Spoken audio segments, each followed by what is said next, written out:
Heidi and I have been on over 100 cruises, including an expedition to Antarctica. So, when we were invited on an 8-day Galapagos cruise, we thought we knew what we were getting into. Well, we were wrong about a lot of it. Some of it in good ways, and some of it not. I'm Don B from Eat Sleep Cruise. In this video, we'll show you what it's really like visiting the Galapagos Islands, the wildlife, the guides, the ship, and help you decide if it's worth the money. Visiting the Galapagos is not your typical cruise vacation. This is truly an expedition. There are more than 70 vessels that operate in the Galapagos, and every single one of them is small. On this cruise, we were guests of HX on the Santa Cruz II, which has a maximum capacity of 90. Now, if you're new to this channel, do know that Heidi and I typically sail on mega ships, which often carry 6,000 passengers plus. And of course, we knew an expedition cruise was active. But even our 9-night Antarctica sailing didn't prepare us for how packed these days were in the Galapagos. Every day followed a very similar rhythm. Started with breakfast, then 1 or 2 morning outings. Some morning outings brought a guided walk, other times we had a choice, a snorkel, a panga ride, or a glass-bottom boat tour. Everyone was back on board by lunchtime, then the ship often moved, and we had 2 more activities in the afternoon. The last one usually being a hike with our assigned group. Now, some of these activities start as early as 6 a.m., and they usually run till about 6 p.m., as that's when the national park officially closes. By the time we got back on board in the evening, we were exhausted. Back on board, there was usually a tiny talk or a mini lecture, an overview of the next day's expedition plan, and then dinner, which usually wasn't until 7:30 or 8 p.m. Most nights, we ate and went straight to bed. All of this started the moment we arrived. In fact, our very first look at Santa Cruz II came from a Zodiac, or as they refer to in South America, a panga. There was no gangway, there was no terminal. So we handed our check bags to HX staff at the Baltra airport, boarded a bus with our carry-ons and day bag, and rode to a small pier. From there, we climbed into a panga, laptops and all, for the 10-minute ride out to the ship. Not exactly the embarkation day we're used to. And there was no easing into it either. We had that morning domestic flight, transfer to the ship, lunch, our mandatory safety briefing, and then the ship repositioned itself, and we were right back off the ship to explore, all on the first day. The ship sailed along the north coast of Santa Cruz to Dragon Hill. Right away, we saw both land iguanas and marine iguanas, and some birds, which was just a preview of the days to come. But the terrain was rougher than expected, rocky, uneven, with more of a climb and change in elevation than we anticipated. Enough that we started second-guessing our fitness for this trip on the first day. Though, in fairness, we had been up since 5 a.m. But later, we learned that Dragon Hill is actually one of the most difficult walks of the entire trip. Perhaps the number one question we got on social media about our trip is how demanding is a Galapagos cruise? And we'll be straight with you. For most people, an average fitness level, the hikes are manageable. The guests on our sailing range across every age and fitness level you can imagine.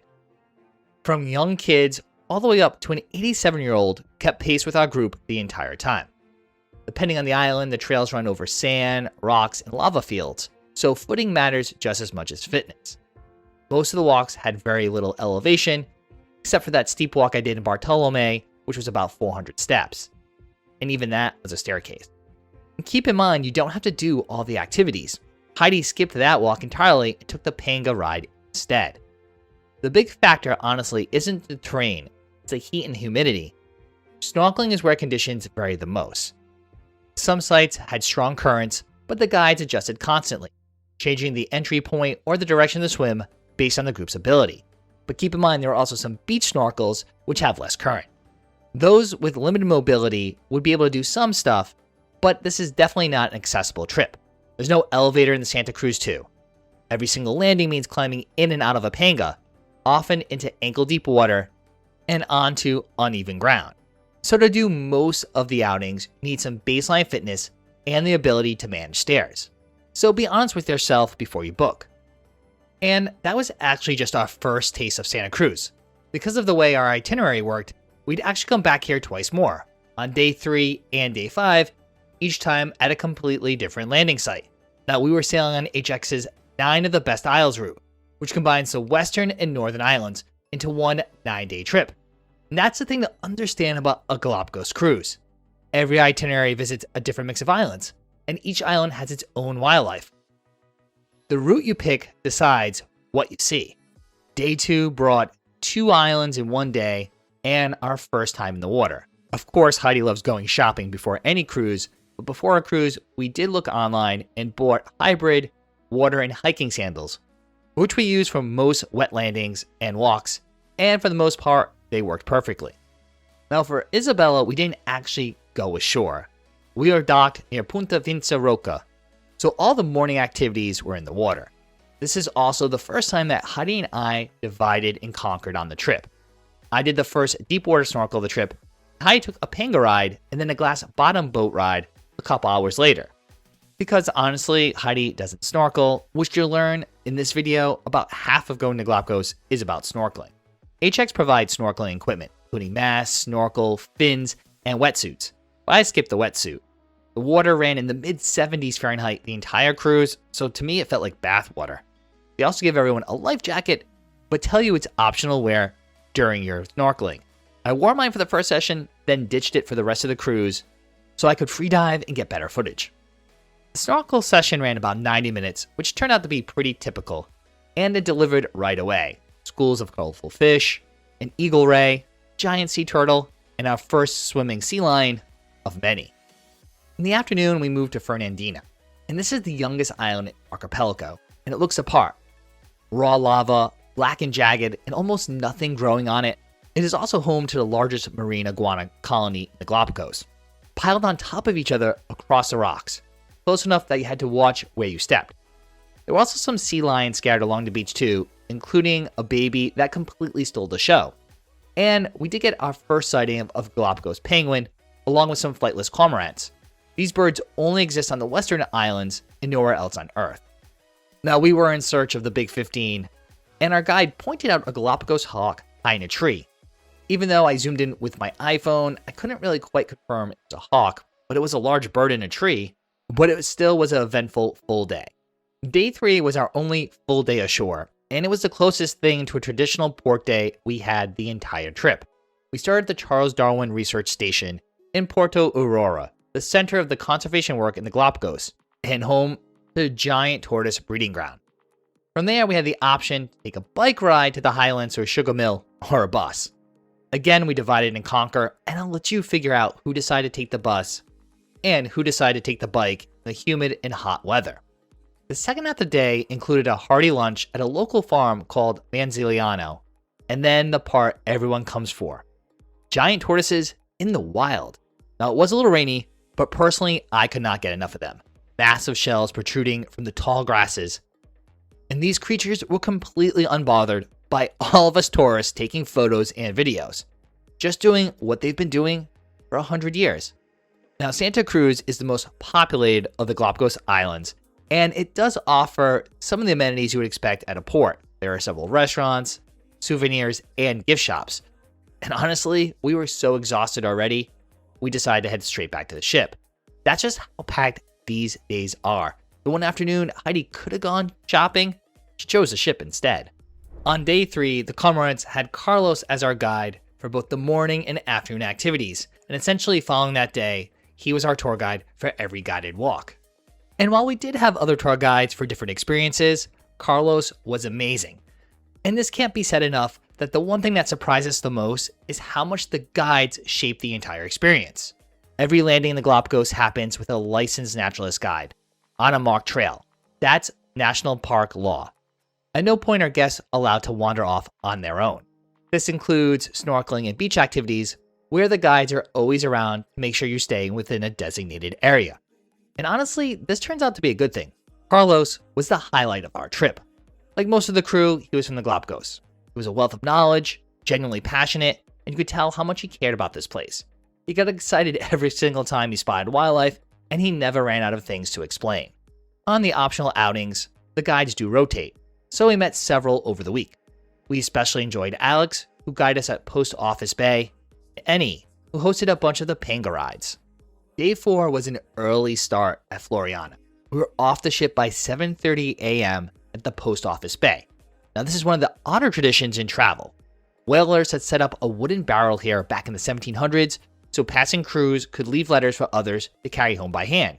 250 years later, visitors still do it. We only found one card from someone from Massachusetts. And of course, that postcard's still sitting on our counter and needs to be mailed. After that, the beach opened up for snorkeling, kayaking, paddleboarding.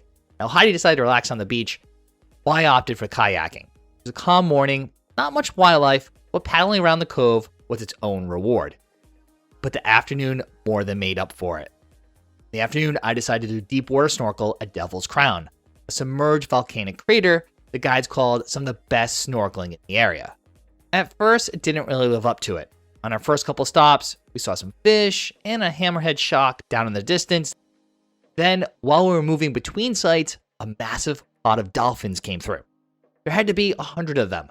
The pangas raced over, but they were gone as fast as they arrived. So we got back in the water, figuring lightning won't strike twice.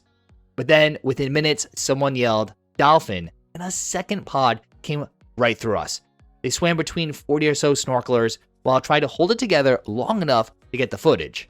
It's one moment I will definitely not forget from this trip. And that's one thing we didn't fully expect going in. Just how much of this trip happens underwater. We came for the wildlife on land, but some of our best sightings of the whole week came while snorkeling. The dolphins here at Devil's Crown, sea lions swimming right up to you, sharks, rays, turtles, tons of colorful fish. A good chunk of the Big 15 I checked off through my snorkel mask. Now, Heidi doesn't snorkel, and HX does offer some alternatives. Panga rides and glass bottom boat trips so you're not stuck on board.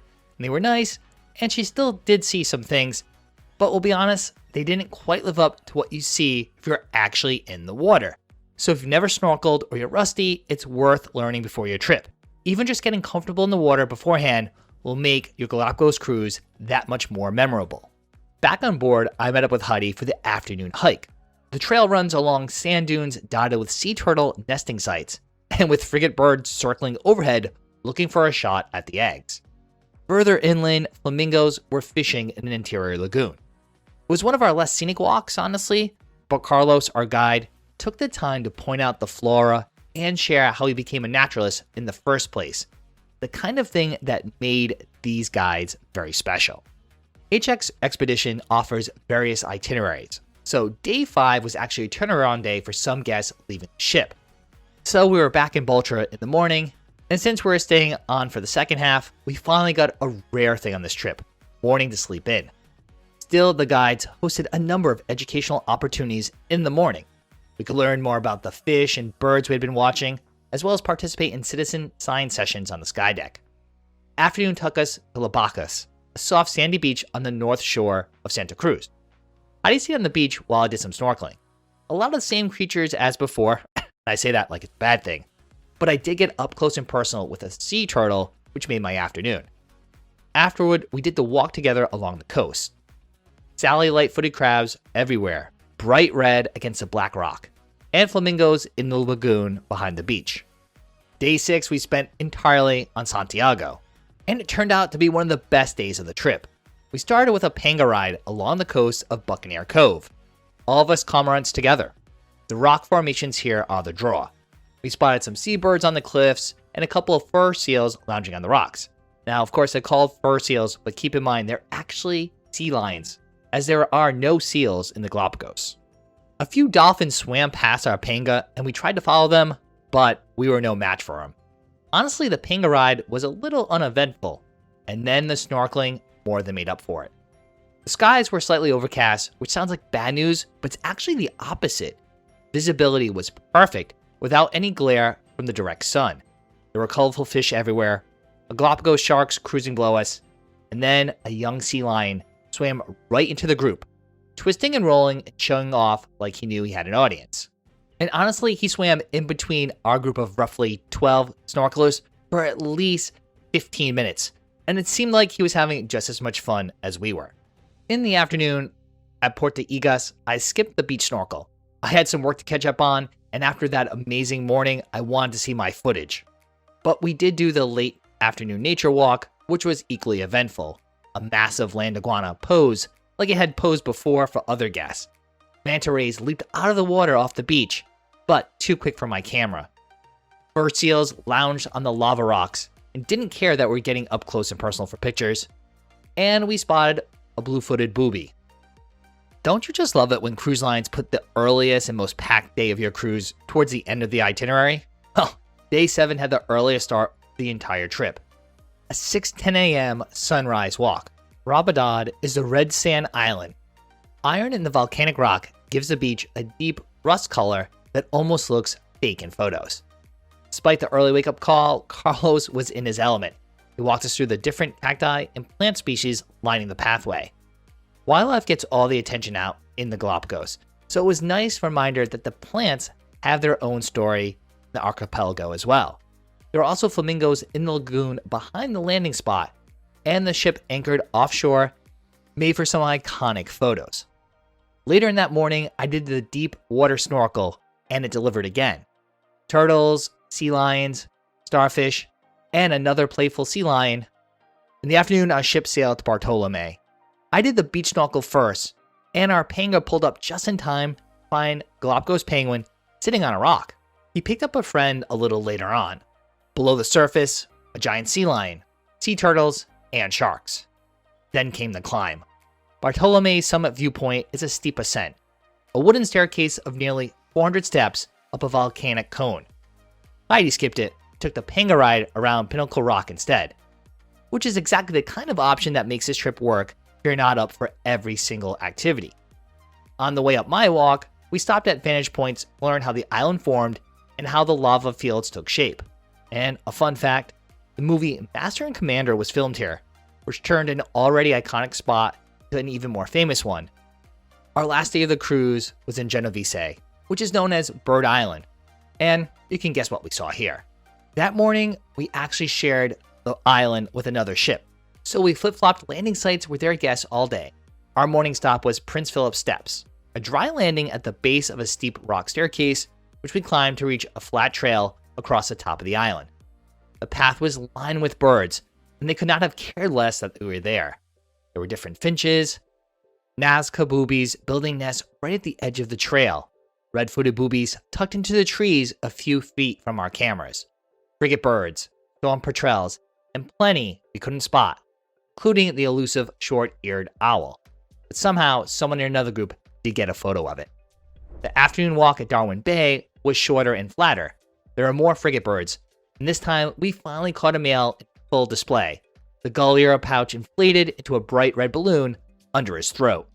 There are also more red-footed and Nazca boobies rounded it out. Now, we wouldn't necessarily say we're into bird watching, but you can't help but get pulled in once you're at the island. You're standing a few feet from birds that evolved in complete isolation for millions of years, and for the most part, you don't need a zoom camera or anything to see it.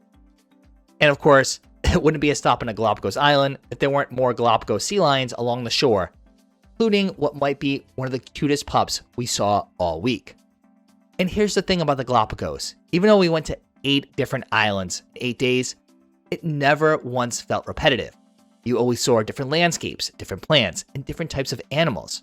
Even though these islands are so close together, they are completely different. I guess that Charles Darwin guy was onto something. Now, the Big 15 is the Galapagos version of the African Big 5. It's 15 iconic must-see species people come here hoping to spot. Over 9 days, how did we do? Well, I'm pretty happy with ourselves. We ended up with 11 and a half of them. Giant tortoises in the wild, marine iguanas by the hundreds on Fernandina, penguins, sea lions, fur seals, flightless cormorants, boobies of every kind, frigatebirds in full display, flamingos in the lagoon, and under the water, turtles, sharks, and rays. And we're going to give ourselves half credit on the Galapagos hawk sighting, as we technically saw them in 2 different locations, but didn't get the greatest videos or photos. As for the other ones we missed, one, the owl, was on our route, but we just didn't get to see it when we were in Genovesa. The others, well, they live on the eastern route, which we didn't sail through. Proof that no single itinerary in the Galapagos gets you everything. HX charters a Santa Cruz II from Metropolitan Touring, a company that's operated in the Galapagos for decades. It's the smallest and oldest ship in the HX fleet, though it went through a full renovation in 2021. And quite honestly, the ship, it's your base camp. And it doesn't have many of the features we're accustomed to, even on smaller ships. There are no balconies. There's no pool, just 2 hot tubs. There's 1 bar, 1 restaurant, a small boutique, a fitness center, and the science center, which is where a lot of the activities and talks happen, and where the all-important self-service coffee machine lived. Given how packed all the days were, we really didn't miss any of the amusements you'd find on a modern megaship. We were barely on the ship during daylight anyway. We stayed in cabin 120, an oceanview stateroom on deck 1. At roughly 150 square feet, it was tiny, even by cruise ship standards. It contained 1 queen bed, 2 nightstands, a desk, a bathroom, no seating area at all, just a stool at the desk. Storage was the real constraint. There were limited drawers, a short closet bar, and a handful of hangers. Doesn't go far for overpackers like us. Packing cubes and magnetic hooks saved us here. We used those hooks all week to dry bathing suits and rain jackets. The shower also was quite small, and there was no TV, which we'll admit we found a little odd, but we were so exhausted every night, it barely registered. Oddly, the cruise line has no key cards.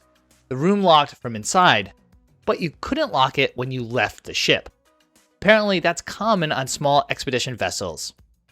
Santa Cruz II had 1 restaurant, the Beagle, on deck 0. Buffet for breakfast and lunch, and table service at dinner. And the food was passable, but we wouldn't say it was a highlight. We never went hungry, but it definitely didn't measure up to other expedition lines we've sailed with, like Atlas Ocean Voyages or Viking. That said, we think the destination deserves more of the blame than the kitchen necessarily. Ecuador has strict limits on what can be imported to the islands, so the ship is sourcing a lot locally. That's a real constraint on any galley. Breakfast was the most consistent and the most cruise-like. Eggs, breakfast meats, fruit, pastries, made-to-order omelets. Lunch was a rotating buffet with a few mains and sides. The Mexican-themed taco bar was a highlight, which showed up fittingly right after Mexico beat Ecuador in the World Cup. Dinner had a few rotating choices, plus a comfort menu of Western classics, like pizza, burgers, and grilled chicken, and you can't pass up the kids' chicken nuggets either. Trust me, those menus stayed the same all week. HX really separates itself mostly about what you don't have to think about. Now, we already mentioned they had some fantastic guides, but when you do a Galapagos expedition with HX, nearly everything is included. Round-trip flights from Quito to Baltra. All packages also include 2 nights in Quito, with a full-day tour and meals. There are also a couple things every visitor has to sort out before setting foot on the islands. There's a $200 national park entrance fee and a $20 transit control card fee, both required before you arrive. But when you book with HX, they take care of all the paperwork for you, all meals, all your drinks, including alcoholic and non-alcoholic, minus a few premium pours. Starlink Wi-Fi with 1 account per person, which can be used on multiple devices. Now, the Wi-Fi was good enough for email, social, and I was even able to do a few Teams calls, but you were not able to stream video. The ship also has self-service laundry with eco-friendly detergent. All the gear, snorkel equipment, wetsuits, walking sticks, plus every guest receives a backpack, cap, and a water bottle that are yours to keep. They even have a professional photographer who shares his shots with everyone at the end. Oh, and their cruise fare also includes the included service charges, but you can give optional additional gratuities at the end of the trip. Now, since your day was spent mostly ashore, most time you spent on the ship were the evenings, and they were pretty low-key, as we already mentioned. Most nights included a tiny talk, which were mini lectures about focused topics, say the difference between seals, sea lions, or the mating rituals of the blue-footed booby, among others. Then the expedition leader would go over the next day's plans, and then usually there was dinner, and then we went straight to bed.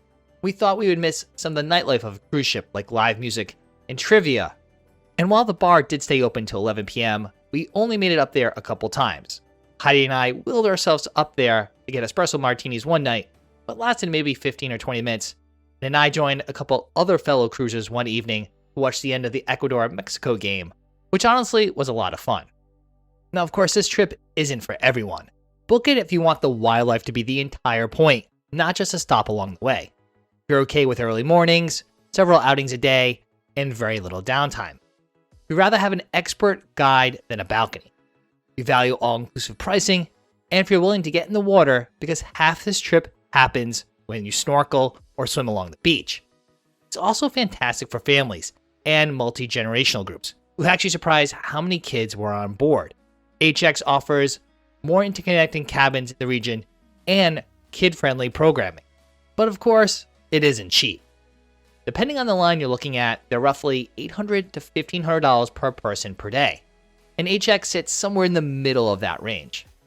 Regardless of the cruise line or expedition company you choose, almost everything is included: dining, drinks, Wi-Fi, use of gear, and excursions. Now, one thing you do need to keep in mind is if you are a scuba diver, you need to check carefully with your expedition company. The Santa Cruz II, for example, was not licensed for scuba diving, only snorkeling. So across most expedition companies, the sticker price covers a lot more than it typically does on a regular cruise. Now, one thing we like about HX is that it gives you flexibility, with everything from 7-day sailings to 11-day trips, plus longer options that add Machu Picchu. So you could spend a couple weeks in South America, everything curated and organized for you by HX. Or you could spend your time just in the Galapagos with itineraries that range from 5 to 9 days in the island. And if you're a solo traveler, most cruise lines charge a full 100% single supplement, but HX often runs specials where the single supplement's only 30 to 50%, sometimes waives it entirely during certain promotions. We were very surprised how many solo travelers were actually on our sailing. So whether you're a solo traveler, a family, or a couple like us, we suspect after watching this video, you're ready to book your Galapagos cruise. And the travel experts at MEI Travel are here to help. We love working with our personal cruise consultant, Blair, who navigates all the options to find the ideal cruise line, ship, and itinerary while ensuring we take advantage of any of the deals and promotions. So scan the QR code on screen right now or click our exclusive link down in the description to get your free, no obligation quote. And of course, we have plenty of other great cruise tips and cruise review videos right here on YouTube to help you stay one step ahead of everyone else on board.